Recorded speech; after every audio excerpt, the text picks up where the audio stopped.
El 100% de los cristianos hemos tenido preguntas al momento de aplicar las enseñanzas bíblicas a nuestro diario vivir.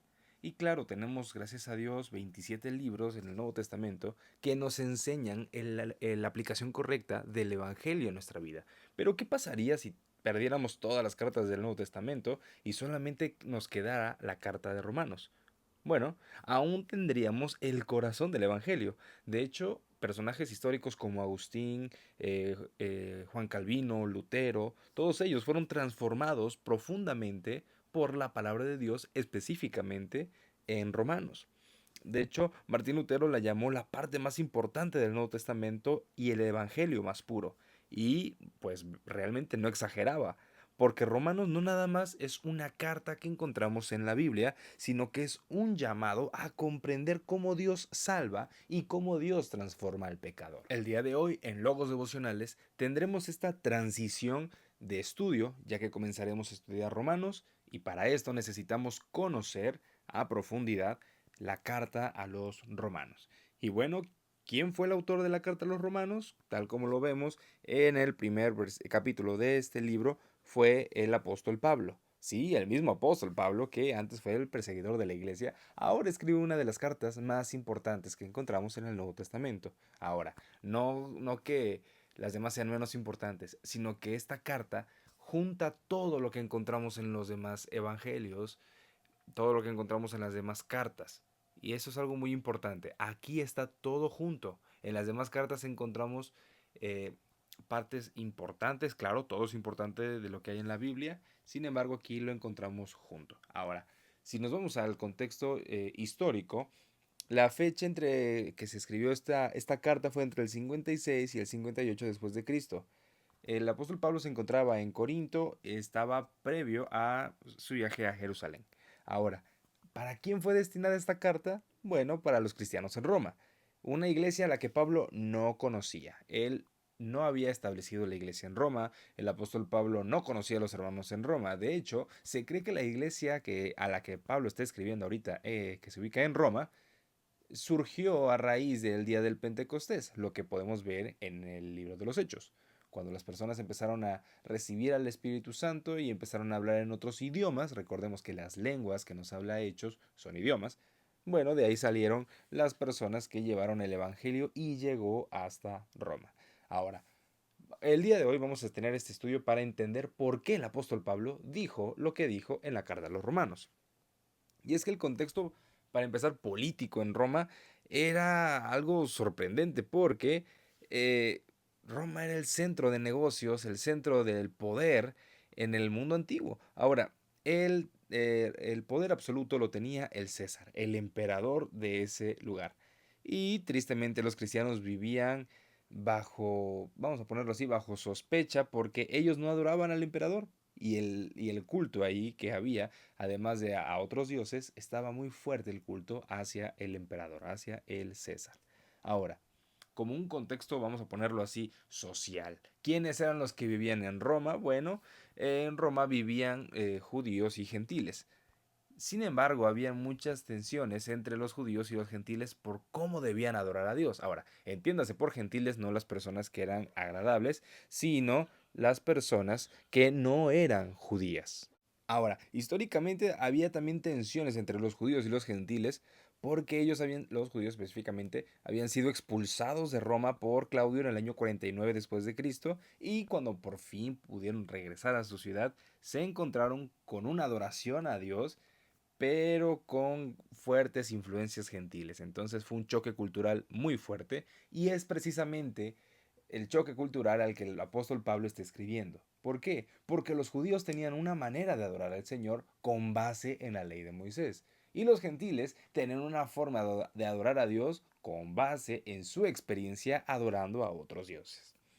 Ahora, amados hermanos, yéndonos a la parte religiosa, Roma estaba llena de ídolos y de templos paganos. De hecho, la moralidad estaba en decadencia en este lugar. Sin embargo, por el otro lado, también había judíos que se aferraban a la ley con orgullo. Ahora, hermanos, en la iglesia de Roma podíamos identificar a dos diferentes tipos de personas, los legalistas y los antinomianos. Los legalistas eran precisamente aquellas personas que se aferraban a la ley de una manera, incluso podemos llamarlo fanática. personas que no escuchaban razón, que idolatraban lo que decía la ley e incluso le añadían cosas que la ley no especificaba. Ahora, por el otro lado, los antinomianos, nosotros podemos llamarlos hoy en día como los liberales, personas que rechazaban la ley e incluso estaban en contra de ella. Precisamente el apóstol Pablo, todo lo que va a decir va en contra de estas dos diferentes formas de pensar, de estos dos tipos de personas. Recuerda, a los legalistas y los antinomianos.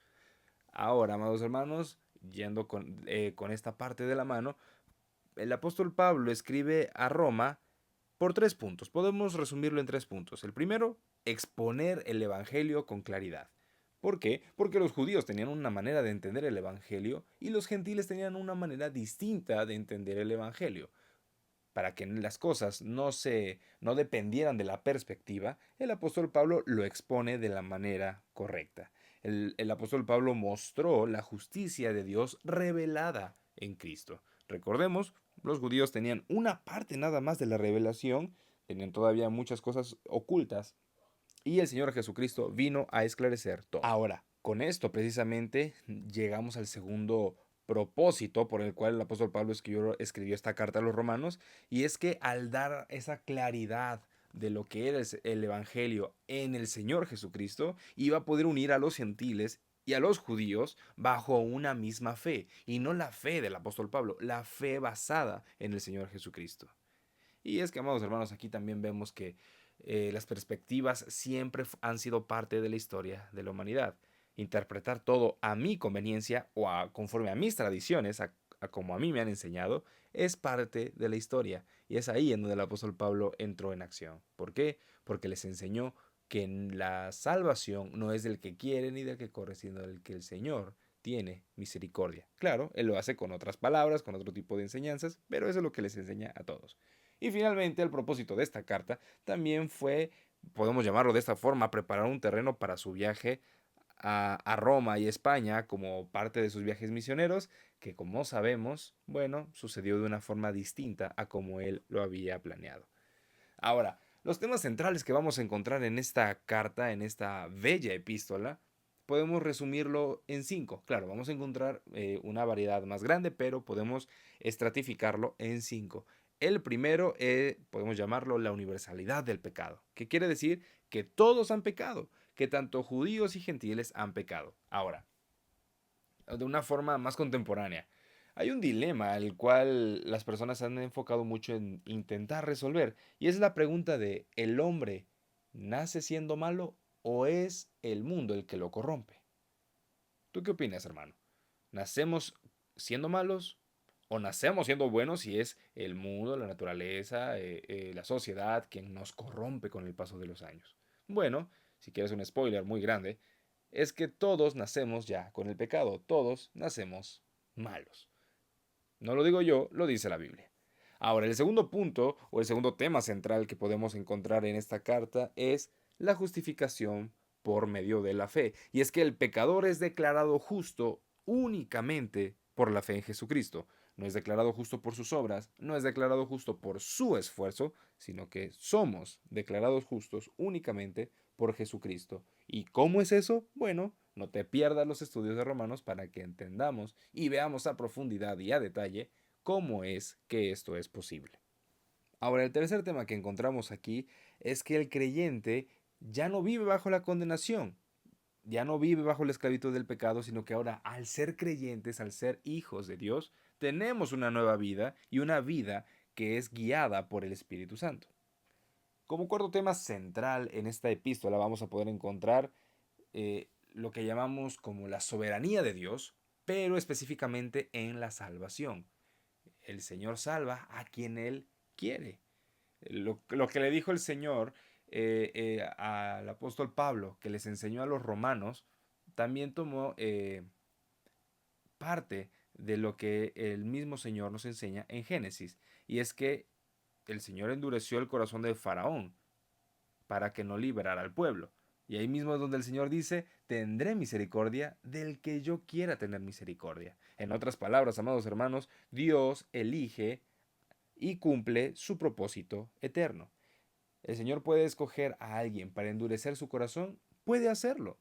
el Señor puede escoger a alguien para ablandar su corazón al Evangelio, puede hacerlo. Esa es la soberanía del Señor. Y ese es un tema bastante delicado de alguna forma, pero sí controversial.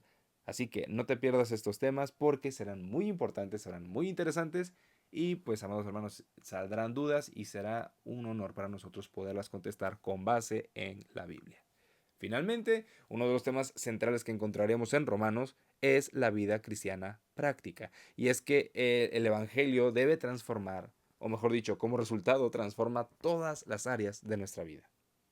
Amados hermanos, este Evangelio, bueno, mejor dicho, esta epístola, esta hermosa carta de Romanos, va a impactar en nuestras vidas. Y eso es nuestro anhelo, que impacte en nuestras vidas. Así como fue el impacto en Agustín de Hipona, como en Martín Lutero y Juan Calvino. Incluso John Wesley, cuando leyó el comentario de Lutero sobre Romanos, fue precisamente lo que les impactó, la palabra de Dios. De hecho, Martín Lutero lo que le impactó fue Romanos 1:17. El hombre vive de fe en fe. El hombre es declarado justo únicamente por la fe. Somos declarados justos por la fe, no por nuestro esfuerzo, por nuestras obras, por lo que yo creo ser, solo por la fe en Jesucristo. Eso es lo que le impactó a él y eso es algo que debe impactarnos también a nosotros, porque la Biblia lo enseña. Romanos no es nada más teoría, amados hermanos, sino que es una carta que Dios ha usado una y otra vez para traer un verdadero avivamiento. Y avivamiento, recuerda, la Biblia nos enseña que avivamiento no es horas y horas de un culto. Avivamiento no es desorden. Avivamiento es vidas transformadas por la palabra de Dios. Así que, ya que nos encontramos en un mundo que duda de todo, podremos encontrar en Romanos la firmeza, la seguridad de nuestra salvación. Romanos es la carta que nos lleva de la desesperación de vivir en el pecado a la esperanza del Evangelio. Nos lleva de la esclavitud a la libertad, de la condenación a la vida, pero no una vida cualquiera, la vida en Cristo.